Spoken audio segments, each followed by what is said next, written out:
Good morning, IBC family. I hope that you're great on this Monday morning in July, which is so crazy that we're already in July. The summer has flown by. But anyway, I just hope that your IBC260 reading is going well as we are finishing up the book of Acts this week and then getting into Colossians. I just have been so encouraged by the end of Acts with Paul's journeys and all that he endured during those journeys, and his boldness and just his love for people have just really inspired me. And then in the first couple chapters of Colossians has just been really refreshing in a season that still is very unknown. And I know a lot of you are dealing with disappointments and just frustrations in this constant up and down, it seems like, of all the things that we're going through. But there were several verses in Colossians that stuck out to me.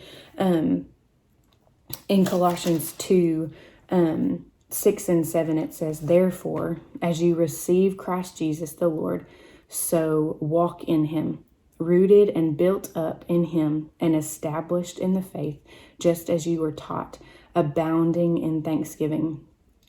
And as I woke up today and thought about the things, one of the questions that was on my mind was, Lord, what are you teaching me? What are you wanting me to walk away from in this season of frustration and disappointment for some of us, and just constant not knowing what is right. It seems like we're riding this roller coaster all the time.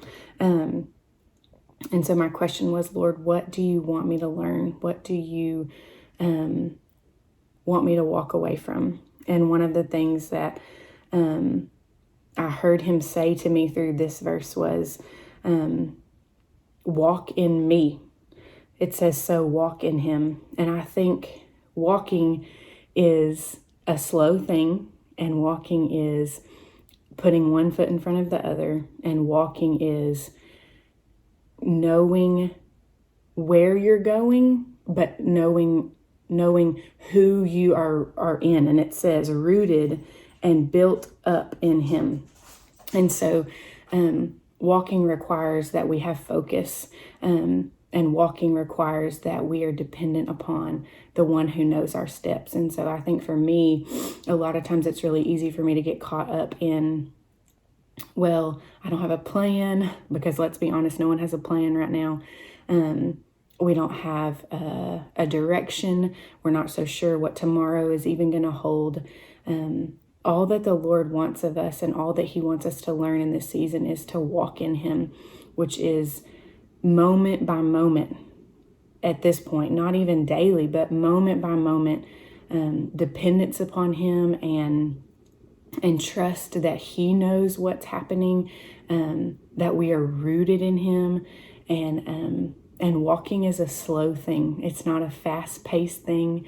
It's not something that's going to change overnight. And so I just hope that in my walking with the Lord, that I'm rooted and built up in him, meaning I'm grounded and I know where my steps come from. I know the one who controls my steps. I know the one who knows where those steps are leading, even though I have no clue where they're going to lead. And then it also says abounding in thanksgiving. And I think there's so many opportunities for us to get bogged down in our disappointments and frustrations and this lack of knowing what's happening in the world.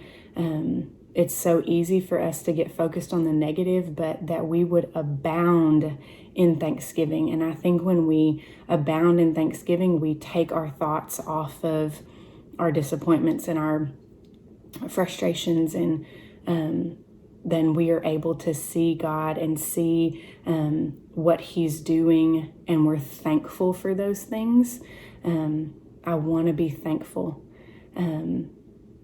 for this season. I want to learn what he wants to teach me in this season, and that comes from thankfulness.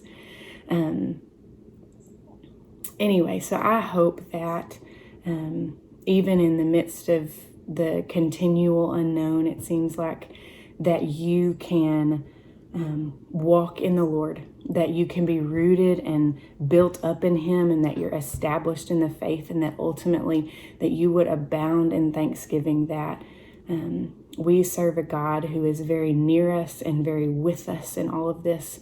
And he knows us. He knows our disappointments. He knows our frustrations. He sees us in those things, and that we can just rest in him in that. So I hope that you're having a great week. I hope that you just dig into Colossians and all that Paul has to say. And I hope that you step by step walk with the Lord this week. I hope that you have a great week. See you soon.